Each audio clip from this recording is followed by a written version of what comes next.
کم و بیش 5 دہائیوں کے بعد آج سپریم کورٹ نے یہ طے کر لیا ہے کہ سپریم کورٹ کا اپنا ہی کیا ہوا فیصلہ ذوالفقار علی بھٹو کے کیس میں قانون اور انصاف اور آئین کے مطابق نہیں تھا. کم از کم اتنا کہہ کے انہوں نے اس چیز کے اوپر مہر لگا دی کہ جو بار بار کہا جاتا ہے کہ بھٹو کا عدالتی قتل ہوا تھا، اس پر انہوں نے مہر لگا دی. جنرل ضیاء کے دباؤ کے نیچے ججز نے جس طریقے سے فیصلے کیے تھے، لاہور ہائی کورٹ کے چیف جسٹس کا جو کنٹروورشل رول تھا اور اس کے بعد سپریم کورٹ میں جس طریقے سے معاملات کو ہینڈل کیا گیا، کسی نہ کسی سٹیج کے اوپر کھول کے ان ججوں کے کردار کے اوپر بھی اور اس وقت کے جو ملٹری ڈکٹیٹر تھے ان کے رول کے اوپر بھی بات کرنی پڑے گی. اور سپریم کورٹ کو بھی جھانکنا پڑے گا اپنے اندر کہ جس طریقے سے وہ فیصلے کرتے رہے ماضی میں، صرف ایک ذوالفقار علی بھٹو نہیں، اس کے بعد بھی بے شمار مواقع ایسے آئے. جنرل پرویز مشرف کو آئین میں ترمیم کرنے کے لیے 3 سال دے دیے. نواز شریف کا پاناما کے معاملے کے اوپر جب کیس سامنے آیا تو وہاں اقامہ کی بنیاد کے اوپر اس کو لائف ٹائم ڈسکوالیفیکیشن دے دی گئی. اور ابھی فوری طور پر ابھی موجودہ کیسز پہ آ جائیں تو عمران خان کے معاملے میں ایک معاملہ چل رہا ہے جو اس وقت سامنے ہے، establishment versus P T I. لیکن اس میں بلے کا نشان لینے میں جو پاکستانی سپریم کورٹ نے فیصلہ کیا، اس سے ایک پوری سیاسی جماعت انتخابی عمل سے باہر ہوگی. ایک ٹیکنیکل فلا کی بنیاد کے اوپر جو باقی سیاسی جماعتوں کا بھی الیکشن پروسیس اسی طرح کا تھا، لیکن سپریم کورٹ نے میرے خیال میں ایک ایسا فیصلہ دیا ہے جس کو کبھی نہ کبھی جا کے ان کو دوبارہ دیکھنا پڑے گا کہ کیا اس فیصلے سے پاکستان میں جمہوریت مضبوط ہوئی یا جمہوریت کمزور ہوئی.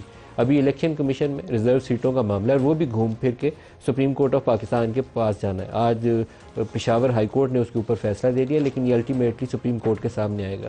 تو سپریم کورٹ کے موجودہ ججز کو بھی اس کے اوپر طے کرنا پڑے گا کہ جو آج کیا آج سے 50 سال بعد ان کو دوبارہ ریویو کر کے درست کیا جائے گا یا آج ہی درست بنیاد ڈال لی جائے.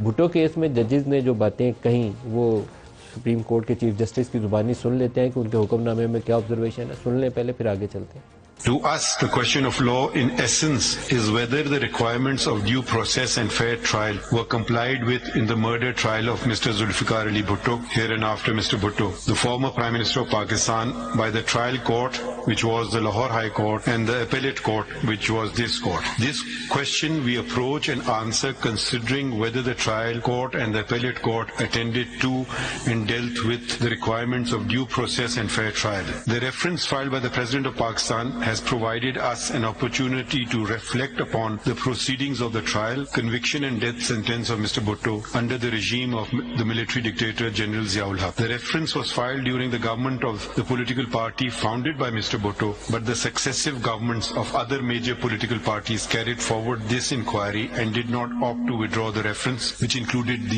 when we were hearing the matter, the caretaker government. This collective interest reflects the widespread desire of the people of Pakistan to seek the opinion of this court on whether Mr. Bhutto was afforded a fair trial and due process for his trial for the murder of Mr. Mohammad Ahmed Khan Kasuri.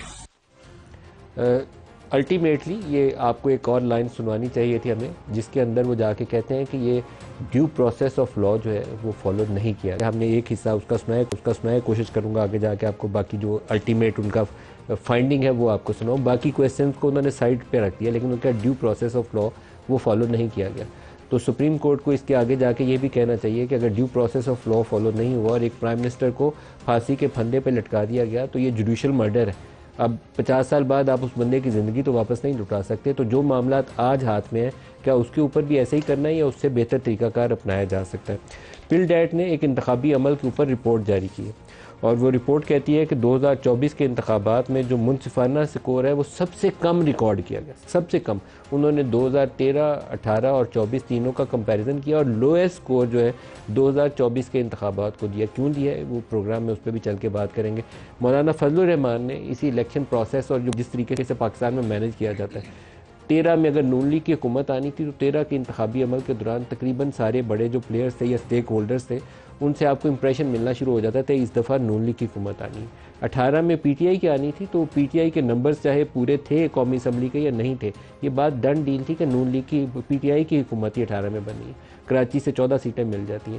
اس دفعہ اگر ان کو پی T آئی کو نہیں حکومت ملنی تھی تو کراچی کی ساری سیٹیں ان سے نکل جاتی ہیں اور وہ ساری سیٹیں ایم کیو ایم کو مل جاتی ہیں. تو یہ پروسیس پاکستان میں کیسے مینیج ہوتا ہے، مولانا فضل الرحمان کی زبانی سنیے. جب کسی کو اقتدار میں لانا ہو تو 100 مقدمات ایک ہفتے میں ختم، اور جس کو اقتدار سے نکالنا ہو تو ایک ہفتے میں 100 مقدمات۔ جو آپ کا مینڈیٹ 2018 میں تھا تقریباً کچھ اوپر نیچے آج بھی وہی ہے۔ آپ کی اسی مینڈیٹ کے ساتھ اس وقت کا الیکشن کیوں دھاندلی تھا اور آج کا الیکشن کیوں دھاندلی نہیں ہے؟ اور یہی سوال میں تحریک انصاف سے بھی کرتا ہوں، اس وقت دھاندلی کیوں نہیں تھی اور آج دھاندلی کیوں؟